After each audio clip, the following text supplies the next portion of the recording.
Unfortunately for Tyrese, it did not go his way, Ramona. There were a lot of emotions in the crowd at Gainbridge Fieldhouse. Listen, we know that he is a huge wrestling fan because that was the only thing he said he was checking during the finals on social media. And when you look at how he acts, the choke gesture at Madison Square Garden, the way that he acts on the court, now I see him through that wrestling lens and I get it. I get who he is. He's a WWE guy. He's a troll there. Yeah. Well, Brock Lesnar saw John Cena. He saw him. He knew where he was. Shams, on Friday, you reported that Tyler Herro's getting foot surgery right before training camp starts. What can you tell us about his injury and the timetable for return? George, Tyler Herro will be out at least through mid-November, late November. So that's about the first 12 to 14 games of the season. And Tyler Herro suffered this injury in an offseason workout, and he thought he'd be able to avoid surgery, but he ends up needing it last week. And now he's going to be out. This is a significant loss for a Miami team that needed his offense every which way last season. Yeah, they struggled to score for sure. Kevin Durant doesn't struggle to score. He isn't always in the gym, though. Check out this fish he caught with former teammate Steven Adams. No contract extension thus far, though, in Houston. Mark, he doesn't look too concerned. That's easy fishing, man. That's deep sea fishing. You just throw some bait out there. I did some real fishing a week ago in the bayou. Shout out to Roadside's Fishing, man, where we got some redfish and then we grilled them afterwards. You heard that, KD? He's calling out your fishing come skills, fish with me, man. Do some real fishing. All right, Celtics' Jaylen Brown was on a Twitch stream this weekend. Here was the challenge, a hypothetical $100,000 on the line. Call one person in your phone, but they have to answer. So how did it go? I think Peyton gonna answer. He ain't answering game. Crazy. Let me see D-White. Let me call D-White. They on 0 for 2, gang. I just worked out with Nimi. Nimi better pick up. Damn. From Nimi, 0 for 3. I'll smash Jordan in the back of the head.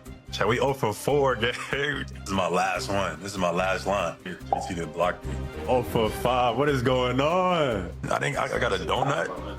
I got a goose egg from the gang. We want to ship, and I got a goose egg. Maybe I got to do better. 0 for 5. 0 for 5 is crazy. Peyton just texted me. Peyton Pritchard just texted me, said, whose number is this? Called 5 teammates and nobody picked up, but I forgot I changed my number. Well, there you go. That makes more sense. Change his number. Who this? Bobby, who's the most famous person in your phone? Wow. And do you think they'll answer if you cold called them right now? I don't think it'd answer. I would answer his phone, and I would say it's former part owner of the Brooklyn Nets, Jay-Z. Okay. That number don't work no more. For this, we had the opportunity of sitting with him in London a long time ago, and we were able to pick his brain on how he broke into the music. And yes, his phone number is in my. No, Hold on. I need to He might change his number after this. I need to hand this back to you. You dropped that name real quick. So. Wow. Next up, Zion Williamson. The Pelicans will be holding their media day availability tomorrow, where we'll hear from Zion as he kicks off his 7th year in the NBA. Freshly minted Executive Vice President of Basketball Operations Joe Dumars spoke on his conversations with Williams this offseason. The main thing that I've talked to Zion about is just responsibility and accountability. I said, what I've said to him is, with greatness comes responsibility. You don't get to be great and not responsible. Zion has been great. I've not had any issues with him. He's been working extremely hard. I see him probably for the last month in and out of the practice facility, really pushing himself hard. So I have been happy with him this summer. But still, at the end of the day, man, you got to be responsible and accountable for everything you do. All right, welcome in here to the studio. George Sedano in for Malika Andrews today, joined by the Hall of Famer Mark Spears, Ramona Shelburne, our insider, Shams Charania, and our NBA front office insider, Bobby Marks. So welcome to everybody. Thank you for all hanging out today. All right, Mark, let's start with you. With greatness comes tons of responsibility. How do you feel about Zion year 7? Will we see greatness? Well, the day before I went fishing in New Orleans, I had dinner with Willie Green, and he talked in high esteem about Zion. They were actually out here, Loyola Marymount University, the whole team working out, playing 5-on-5. He said Zion looked great, great shape, and he's showing a lot of more leadership. I mean, this is a guy that's only played over 30 games twice in his career, missed the whole season, only played 30 games last season. But when Zion plays, they win. And Willie Green also said when Zion plays, he's one of the best players in the league. I don't deny that either. But it's always if Zion plays. And to me, like, if the Pelicans want to be special in their roster, if you look at their roster, it's a lot deeper and better than I think a lot of people think. But Zion, a healthy Zion, has to take them there. Responsibility and accountability, those are the two words that Joe Dumars said, and that's what he has brought. This is the first executive change, new head of basketball operations that Zion Williamson has had since he's been in the NBA, and that is something that's very important. Zion Williamson was suspended last year for being late to a team playing, but tardiness, that is an issue that Joe Dumars has been very vocal with Zion Williamson. Like, I'm going to come in, I'm going to hold you accountable, I'm going to hold you responsible each and every day, and that comes with habits, that comes with being on time. And I do think Zion Williamson, when he's on the court, he is as good as any player. He has the impact of just about any player toward winning. It's just how can you get him on the court and getting him to play on a sustained level. But how this Pelicans season start, I'm very curious to see it. A lot of people have their eyes on it. Yeah, I saw Joe and Zion together at Summer League, and they were chatting a lot watching that Pelicans team. And speaking of that Summer League team, so Joe Dumars got a lot of grief for his draft, obviously, of Derek Queen. He was asked about that particular draft selection, and he said that the Pelicans don't have a playoff or bust mentality, Bobby. Should they? Well, listen, when you trade a potential lottery pick, which was sent to Atlanta as far as to go up and get Derek Queen at the 13th pick, there are expectations for you as to at least probably compete for one of these play-in spots. And when you look at next year's draft, which you're looking at Darren Peterson or A.J. Debance, one of those two players could potentially be in an Atlanta uniform.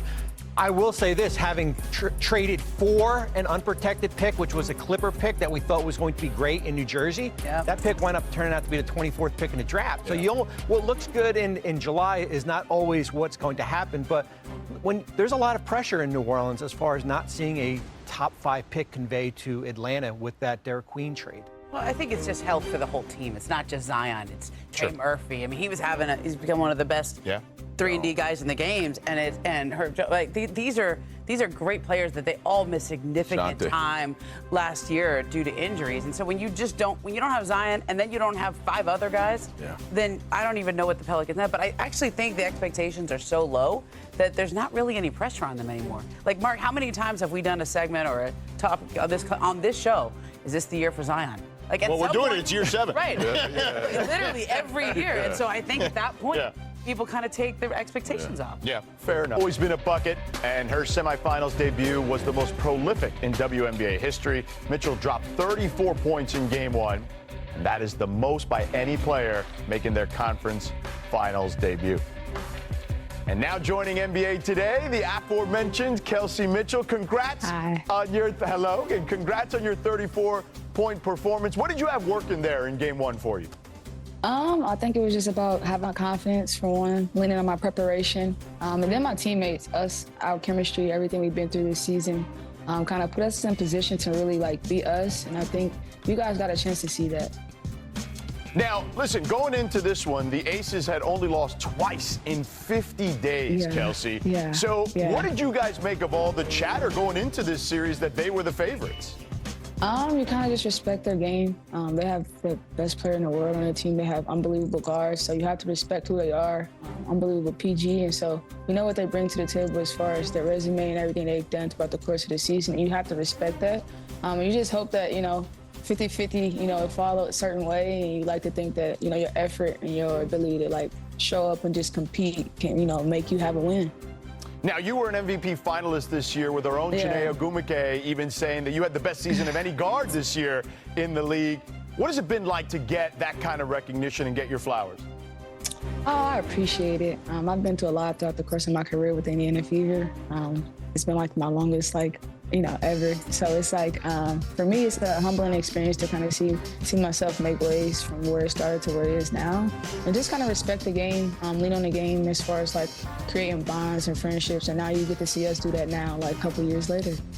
Back in 2018, you were the number 2 pick in the draft, and the only person taken ahead of you was A'ja Wilson, who you're playing against, obviously, in this series. So how does this matchup resonate with you on this stage, at this stage of your career? Oh, man, it's an unbelievable experience. It's a moment that I don't want to, take for granted. I want to cherish it as much as I possibly can. Like I said, I don't want to use this moment to as a moment to not grow. And so hopefully the mental preparation that I've been through and the things I've been through can kind of help me get through these moments. And then just, loving basketball for what it is and just, loving the game and having fun with it. Speaking of moments, you've been, as you mentioned, your entire career with the Fever. First six, though, were tough, obviously. They weren't as easy. You guys have made the playoffs the last two. What's been the big turnaround? How have you viewed the way the team has grown organically? Oh, man, I think a big shout out to the organization taking time to rebuild. I think our draft picks ended up coming big. Lexi Hall was a big draft pick, and then you get Kaylin, and then you get AB. And so you accumulate that together with, my experience and having to, go through a couple things before they got there. I think it was just like a match made in heaven, really, because I was, still at a young age to really, vibe and get to know these players for who they were. And then you bring in Kaylin, who changed the world, changed the dynamic of basketball. And as a friend and as a player, you better appreciate her because, certain doors have opened because she's come to the Fever, and you have to respect that. And I love the teammate and person in her because she's accepted it with so much grace and even welcomed us with open arms to, make this thing happen. So I think it just took a lot of big pieces to make, what it is now. What has it been like? Because certainly the world has been focused on her. But what has it been like as a teammate? Because sometimes people are stepping to her, but I feel like you guys are stepping right back in those situations.